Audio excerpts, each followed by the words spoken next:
이번 시간에는 사회보험 투의 보수총액 신고 등에 대한 내역에 대해서 알아보도록 하겠습니다. 보수총액 신고서는 우리가 기본적으로 나머지 신고들 대부분의 신고서는 이제 공통사항으로 돼서 이제 공단에 한 공단에 이렇게 제출을 하기만 하면 나머지 부분도 반영이 되는 부분인데요. 이 보수총액 신고 같은 경우는 이제 공단별로 각각 서식이 따로 정해 있고 각각 신고 내역이나 이런 부분도 각각 달리 적용됩니다. 그래서 이 부분은 개별적인 사항이라고 보시면 될 것 같고요. 여기에서 뭐 우리가 얘기하는 고용산재보험 보수총액 신고서 아니면은 뭐 건강보험 보수총액 신고서, 국민연금 보수총액 소득총액 신고서 뭐 이렇게 명칭이 되어 있습니다. 사실상 정확한 명칭은 뭐 보수총액 신고서가 되겠고 건강보험료는 보수총액 통보서가 될 거예요. 그리고 국민연금은 소득총액 신고서다. 뭐 이런 부분을 알고 있으시면 돼서 이 전년도의 보수총액을 각각 공단에 신고를 해야 되는 서식들입니다. 기본적으로 하나하나씩 해서 이제 살펴보겠는데요. 먼저 교재로 봤었을 때 404페이지입니다. 404페이지를 한번 보도록 할게요. 자, 이 보수총액 신고서는 보수총액을 신고한다는 의미 외에, 그러니까 과연도의 보수총액을 신고한다는 의미가 무슨 의미냐면은 우리가 대략적으로 부과한 건강보험이나 고용보험 등을 이제 정산을 통해서 정확하게 신고를 하기 위해서 이렇게 신고를 통해서 전년도의 소득을 알려달라라는 신고서거든요. 그러니까 이 보수총액 신고를 통해서 이제 우리가 얘기하는 국민연금에서는 결정이 되겠고 건강보험이나 고용보험에서는 이제 정산을 처리를 하기 위해서 필요한 자료를 받는 그런 부분이니까 이 부분은 이제 정산 부분과 연결돼서 확인을 하시면 될 것 같습니다. 자, 교재를 보시면은 404페이지에 대략적으로 보험료 정산 및 결정에 대한 얘기가 나오고 있습니다. 자, 직장가입자의 4대 보험은 전년도 기준금액으로 당해연도 보험료를 부과하는 구조죠. 그리고 새로 입사한 경우에는 뭐 사업장에서 신고한 기준금액으로 당해연도를 보험료 부과하겠죠. 그리고 당해연도의 확정된 급여는 연도 중에 당연히 알 수 없기 때문에 전년도 기준으로 부과를 하고 확정 시점인 다음 연도에 이제 정산 및 결정을 하게 됩니다. 정산은 아까 얘기한 것처럼 건강보험과 고용산재보험이 되겠고 결정은 국민연금이 되겠죠. 자, 국민연금은 일단 적립의 개념으로서 납입금에 따라서 추후 지급 금액 받는 금액이 달라지기 때문에 별도로 뭐 정산을 하지 않습니다. 그래서 결정을 하거든요. 그런 부분을 확인을 하시면 될 것 같고 나머지 부분에 있어서는 정산을 한다. 뭐 이렇게 이해를 하시면 될 것 같고요. 월별 보험료 부과 시점에 대해서 한번 알아보도록 하겠습니다. 뭐 요거는 이해를 하시기 어려울 수도 있는데 잘 듣고 뭐 이해 정도만 하시면은 뭐 잘 처리를 하실 수 있으실 거예요. 좀 구체적인 얘기일 수도 있긴 한데요. 한번 알아보도록 하겠습니다. 자, 언제부터 보험료가 부과되는지에 따라서 보험료의 정산 및 기준금액의 적용 시기가 다릅니다. 자, 그래서 보험료의 부과 시점이 확인할 필요가 있는데요. 전년도에 입사하더라도 보험료가 부과되지 않는 경우에는 정산이나 뭐 기준금액 변동은 없습니다. 이 말이 뭐냐면 우리가 404페이지에 중간쯤에 있는 도표를 한번 보시면 알 수 있을 것 같은데요. 우리가 보험료 부과 시점이라고 나와 있죠. 보험료 부과 시점. 국민연금 같은 경우에는 뭐 입사월에 미부과가 된다면은 자, 입사월 같은 경우는 초입 입사자는 부과가 되죠. 아까 전에 얘기한 것처럼 1일 날 입사를 하신 분에 대해서는 부과를 되는데 초일 입사자가 아닌 경우에는 미부과가 됩니다. 근데 보시면 아시겠지만 아까 얘기한 것처럼 선택을 통해서 납부 희망 시에는 당월 보험료가 부과가 됩니다. 자, 예를 들어서 위에 얘기하는 정산이나 결정이 없다는 구조가 국민연금 같은 경우에 12월 2일 날 입사를 하셨어요. 12월 2일 날 입사를 하셨는데 그 당해 월에 국민연금을 부과하고 싶지 않다. 그래서 부과를 미부과로 처리를 했어요. 그러면은 12월에 이분이 국민연금을 부과할 게 없겠죠. 부과 없죠. 부과가 없으니까 당연히 12월 부과가 없으니까 내년 1월부터 부과할 거 아니에요. 그분들이. 그죠?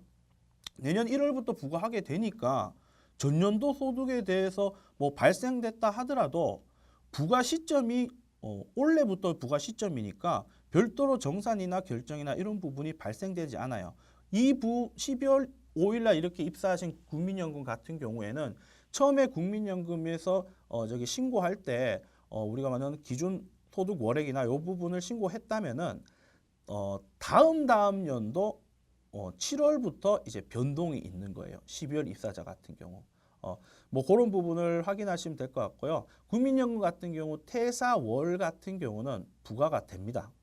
퇴사월이 1일, 2일, 3일이 되더라도 이제 부과가 됩니다. 자, 건강보험료를 보겠습니다. 건강보험도 마찬가지인데요. 건강보험은 국민연금하고 조금 다른 게 당연히 초일에는 부과가 되겠죠. 12월 1일 날 입사했으면은 예를 들어서 2018년 12월 1일 날 입사했으면 2018년 12월 분에 대한 건강보험료가 부과가 됩니다. 그런데 2018년 12월 1일이 아닌 2일 이후에 입사를 했다면 국민연금 같은 경우는 납부 희망을 통해서 당월에 부과가 되겠지만 건강보험료는 그런 게 없습니다. 건강보험료는 그런 게 없기 때문에 부과를 하지 않습니다. 12월 2일 이후에. 그러면 부과를 하지 않는다면 우리가 정산의 개념도 필요하지 않겠죠. 그래서 12월 2일 이후에 입사하신 분의 경우에는 2018년 12월 2일이라면은 우리가 2019년도에 보수적인 통보서 신고를 할 때 그분들은 제외됩니다. 그분들을 제외해 갖고 별도의 산정이 되진 않습니다. 그 부분에 있어 정산이 이제 제외된다는 부분이라고 이해를 하시면 될 것 같습니다. 자, 그리고 퇴사월도 같은 경우 건강보험도 퇴사월은 당해의 며칠이 됐든 간에 부과가 됩니다. 소득이 발생이 됐다면 그 달에 소득이 발생이 됐다면 급여가 발생됐다면 부과가 됩니다. 소득이 발생 안 돼도 실질적으로 부과는 돼요. 그런데 우리가 이제 산출 시점이나 이런 방식이 달라지기 때문에 어쨌든 소득의 여부를 제가 얘기한 이유는 우리가 정산의 날짜나 이런 부분이 다르기 때문에 일단 얘기를 한 거고 어쨌든 기본적으로는 건강보험은 다음 달이든 어쨌든 1일 날 퇴사를 하더라도 그 달의 퇴사 시점에 그 달에 대해서는 부과가 됩니다. 고용산재보험은 그런 것들은 별도로 있지 않습니다. 그냥 부과가 됩니다. 고용산재보험은 입사월에 고용산재보험이 1할 계산되기 때문에 그런 부분들이 있어서 그렇게 유념을 하시면 될 것 같고요. 밑에 예시를 보시면은 기본적인 전제가 근로자 B씨는 입사월에 이제 납부를 희망하지 않는다는 기준으로 해서 이제 설명을 드리도록 하겠습니다. 근로자 A가 3월 1일에 입사했어요. 그리고 퇴사는 9월 1일 날 했어요. 그러면은 상실일은 9월 2일이 되겠죠. 플러스 1일. 그러면은 부과월이 어떻게 되냐? 우리가 아는 부과되는 월 부분을 얘기하는데요. 국민연금 같은 경우는 우리가 9월 1일이니까 3, 4, 5, 6, 7, 8, 9 이렇게 7개월이 되겠죠. 7개월이 되겠고 나머지 분들도 실질적으로 부과월은 7개월이 됩니다.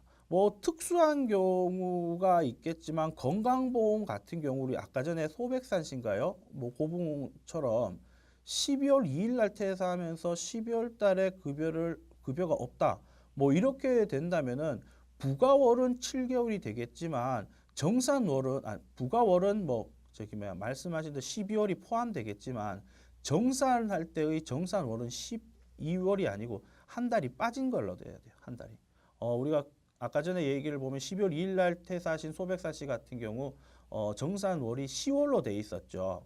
12월 달까지 합치면 2월부터 12월 달까지 합치면 11월이 돼야 되는데 12월 달에 급여를 받지 않았기 때문에 10월로 계산돼서 나왔죠. 그래서 정산월과 부가월이 다르다는 부분을 개념을 이해를 하셔야 되는데 그 부분은 제가 추후에 일단 설명을 드리도록 할게요. 자, 그래서 요 근로자 A씨 같은 경우는 총 7개월, 세 개 보험 다 7개월 동일하게 해당이 됩니다. 자, 근로자 B씨를 볼게요. 4월 9일.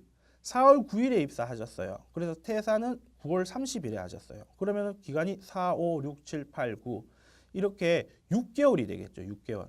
그런데 고용산재보험에 대해서는 거기에 맞게끔 6개월이 되지만 국민건강보험은 1일자에 입사를 하시지 않았기 때문에 그 4월 달은 미부과가 됩니다. 아까 전에 밑에 단서를 달았죠. 입사월에 납부를 미망했다. 국민연금에 대해서 이 근로자 B씨는 납부를 4월 달에 안 하겠다 했기 때문에 부가월은 5개월이 되겠죠. 5월부터 9월이 되겠죠. 자, 근로자 C씨는 12월 3일 날 입사를 했고 퇴사 부분이 없다. 그랬었을 때 12월 3일 날에 부과되는 방법은 아까 얘기 드린 것처럼 고용산재보험 같은 경우는 12월분에 대해서 일수계산해서 부과가 됩니다. 그렇지만 국민건강보험에 대해서는 별도로 부과 처리가 되지 않습니다. 예, 그 부분을 이제 확인을 하시면 될 것 같습니다. 그래서 부가월이 이렇게 나름대로 중요한 부분이니까 부가율을 한번 잘 생각을 해보시면 될 것 같고요. 그리고 페이지 405페이지입니다. 자, 기준금액의 산정이라고 하는데요. 조금 복잡할 수 있습니다. 일반적으로 우리가 4대 보험에 대해서 우리가 세무사 사무실에서 기본적으로 할 거는 보수종액 신고로서 마무리가 지을 수 있겠죠. 그래서 그 신고를 토대로 해서 별도로 이제 건강보험이 재정산되거나 하고 나서 이제 앞으로의 보험이 발생을 될 때 그 부분들은 사실 그 거래처한테 그 자료를 요청을 함으로써 그 4월달 우리 같은 건강보험은 4월부터 정산이 되고 이제 4월부터 이제 산정이 되는데 고용보험, 산재보험하고 4월달에 그 내역들을 요구를 할 수 있고 연금 같은 경우는 결정문에 대해서 7월분이니까 7월달에 요청을 드려갖고 거기에 맞게끔 4대 보험을 띄시면 되기는 돼요. 그럼 우리가 어떻게 4대 보험의 정산이 있고 부과에 대해서 가감이 있는지를 몰라도 되는 부분이긴 합니다. 사실상. 왜냐하면 그 자료를 정상적으로 받았다면. 그런데 좀 더 4대 보험에 대해서 관심이 있고 업무 처리를 좀 잘 하시려면은 어떻게 정산이 돼서 어떻게 부과가 됐었을 때 그럼 차이 나는 금액이 어떻게 나서 그 차이를 어떻게 해결해야 되는지나 이런 기본적인 정산의 구조나 이런 부분을 알아놓을 필요성이 있다고 생각해요. 그래서 이 부분들을 일단은 먼저 설명을 드리고 있는 겁니다. 자, 먼저 기준금액 산정. 자, 우리가 정산을 하려면은 일단은 정산 부분에 있어서는 기준금액이라는 부분이 있는데요. 이 기준금액은 전년도 기준으로 해서 이번에 기준금액을 토대로 해서 전년도 부분에 있어서의 그 4대 보험에 대해서 정산을 통해서 정산을 하는 구조고요. 자, 그렇게 정산을 한 기준금액을 토대로 해서 앞으로 올해부터 발생돼야 될 4대 보험을 요율을 적용해서 산정을 하는 겁니다. 자, 그래서 기준금액은 기본적으로 기준금액을 정해놓고 과연도의 건강보험을 정산을 하고 그 기준금액을 통해서 앞으로 연도의 4대 보험 금액을 결정을 하는 거겠죠. 그 기준금액을 얘기하는 겁니다. 기본적으로 국민연금 같은 경우에는 자, 입사 시와 이제 국민연금 같은 경우는 어떻게 계산을 한다는 기준으로 보면요. 국민연금 같은 경우에는 종년도 총급여에서 나누기 가입기간 총 일수를 합니다.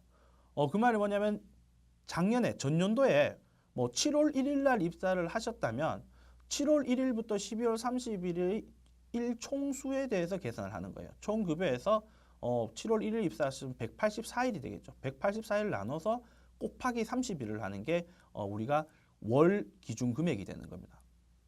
그래서 기본적으로 이렇게 계산을 하고 1,000원 미만은 절사를 해요. 1,000원 미만을. 그런 부분을 아시면 될 것 같고 건강보험과 고용산재보험은 이렇게 일수로 하진 않습니다. 일수로 하진 않고 전년도 총급여액 나누기 근무 계열수로 처리를 합니다. 이 부분이 국민연금과 건강보험이 좀 다르다. 그리고 국민연금의 기준금액은 앞으로 발생될 보험료를 산정하는 기준이 되는 거지만 건강보험 산재보험은 말하는 기준금액은 과연도의 정산을 하는 기준이 될 뿐만 아니라 앞으로의 보험료 부과 부분의 기준이 되는 부분이다. 이렇게 생각을 하시면 될 것 같습니다. 밑에 예시가 있는데요. 예시를 한번 보시면은 국민연금 같은 경우에는 입사일이 만약에 7월 1일이다. 7월 1일이고 이 부분에 있어서 2017년 총급여가 1,800만 원이다. 이랬었을 때 2018년도에 산정될 수 있는 기준금액은 국민연금은 293만 4천 원이 됩니다. 293만 4천이 어떻게 되냐면 아까 위에 있는 것처럼 1,800만 원을 뭐 184일로 나누고 곱하기 30일을 해서 뭐 뒤에 끝자리 1,000원 미만을 절사하면 이 금액이 나옵니다. 그래서 이 금액을 기준으로 해서 이제 7월부터는 이제 국민연금에 대한 요율을 곱해서 별도의 이제 국민연금이 다시 부과가 되는 거겠죠. 그래서 7월부터 다음 연도 6월까지 뭐 이런 구조입니다. 그 외에 나머지 보험들은 만약에 7월 1일 날 입사를 했다. 뭐 간편합니다. 1,800만 원이다. 그러면은 기준 금액이 되는 것은 300만 원이 되겠죠. 왜? 6개월을 1,800만 원을 6개월로 나누면 되니까. 그래서 요 기준 금액은 300만 원이 된다는 것을 알 수 있습니다. 자, 다시 한번 기준 금액에 대해서 한번 정리를 하자면요. 기준 금액이라고 하는 것은 국민연금 같은 경우에는 앞으로 이제 부과를 해야 될 기준이 되는 금액이죠. 거기에서 이제 보험료율을 이제 곱하면 되는 거고, 건강고용 산재보험 같은 경우는 당연히 앞으로 부과해야 될 기준점이 되는 게 기준 금액이 있지만 거기와 더불어서 과년도 우리가 그전 연도에서의 건강보험이나 고용산재보험을 정산하기 위해서도 필요한 게 이 기준 금액인 겁니다. 그래서 요 기준 금액에 대해서 잘 이제 숙지를 하시고 아시면 될 것 같습니다. 자, 일단은 먼저 405페이지에 국민연금에 대해서 정산 결정을 어떻게 하는지 이런 부분에 있어서 일단 먼저 보도록 하겠습니다. 자, 첫 번째 교재 405페이지입니다. 국민연금 기준금액 결정 시기라고 되어 있습니다. 자, 국민연금은 기준금액 변경을 신청한 경우, 별도로 신청한 경우를 제외하고는 아까도 얘기해 드렸듯이 정산 절차를 없습니다. 별도의 정산 절차는 없기 때문에 실질적으로 당해 연도를 기준으로 다음 연도의 국민연금을 부과하는 뭐 이런 기준점으로만 보시면 될 것 같고요. 기준금액 변경 시점은 당해 연도 7월부터 다음 연도 6월까지입니다. 예, 그래서 7월부터 6월까지다. 그래서 그런 부분을 이제 아시면 될 것 같고요. 기준금액을 확정하기 위해서는 이제 전년도 소득총액을 신고해야 합니다. 신고해야 되는데 우리가 근로소득 지급명세서를 국세청에 제출한 경우에는 별도의 신고 의무가 없어요. 국민연금은 국세청과 자료를 사오 이렇게 교환을 하기 때문에 우리가 정상적으로 우리 근로자, 4대 보험 대상인 근로자의 지급명세서 제출이 3월 10일까지잖아요. 그래서 3월 10일까지 정상적으로 제출이 됐다면은 별도의 우리가 근로소득자에 대해서 우리가 말하는 소득총액 신고를 별도로 할 필요성은 없어요. 그래서 사실상 우리 세무사랑 프로에서 이렇게 우리 4대 보험 관리를 했었을 때 우리가 국민연금과 관련된 소득총액 신고서는 뭐 특별히 이렇게 작성을 하거나 할 만한 것들이 크게 없습니다. 다만 우리가 지급명세서 제출하는 것은 당연히 뭐 법인의 대표자는 제출을 할 거고 일반적인 근로자들은 다 제출을 하겠죠. 그런데 개인사업장의 이제 개인 대표자 부분은 지급명세서를 제출하지 못하잖아요. 그렇게 될 수 있는 게 아니기 때문에. 그래서 우리가 말하는 국민연금의 보수총액 신고서는 뭐 거의 개인사업자 대표자의 보수총액을 소득총액을 신고하는 거다. 라는 개념으로만 이해를 하시면 될 것 같아요. 그래서 개인사업자의 대표자의 경우에는 5월 31일까지 이제 소득총액 신고서를 제출해야 되고요. 성실신고 확인 대상 사업자는 이제 6월 30일까지 소득총액 신고를 신고하게 돼 있습니다. 신고를 뭐 이때 하게 돼 있지만은 기본적으로 결정이 되는 시점은 7월분이고 7월분부터 이제 국민연금은 보험료가 이제 변동이 되겠죠. 그런 식으로 생각을 한번 해보시고 일단은 국민연금에 대해서 우리 세무사랑 프로의 신고 서식에 대해서 한번 알아보도록 하겠습니다. 자, 우선 신고 서식은 사회보험관리에서 국민연금 소득총액 신고서라는 게 있습니다. 자, 일단은 국민연금 같은 경우는 이렇게 소득총액 신고서가 뭐 우편이든 어쨌든 사업장으로 와요. 별도로 해당되는 사항이 있다면 그러면 이제 개인사업장 같은 경우에는 대표자의 그 소득총액 신고를 신고하라고 이제 안내문이 나오겠죠. 그 외의 신고에서는 별도로 나오는 일이 없으니까 뭐 어쨌든 국민연금은 그 정도 부분만 있다고 생각하시면 돼요. 사업장은 이렇게 보시면은 이제 사업장을 선택을 하시고 뭐 부분이 있습니다. 여기에서 보면 신고 유형이라는 게 있죠. 제가 아까 얘기 드린 것지만 신고 유형에 해당되는 사항만 신고를 하시면 되는 거예요. 자, 첫 번째, 개인사업자 사용자는 당연히 신고해야 되겠죠. 왜? 우리 국세청과 연결됐을 때 지급명세서 제출은 3월 10일까지 근로자 내지 법인의 대표자 부분만 제출이 되니까 개인사업자의 사용자는 별도로 신고를 해야 됩니다. 두 번째, 근로소득자 미보유 상이자, 뭐 근로소득 자료 미보유 상이자, 뭐 이런 경우가 있을 수는 있겠죠. 지급명세서 제출을 뭐 못했어요. 회사에서. 뭐 이런 부분 못했었을 때 뭐 이렇게 나올 수는 있겠죠.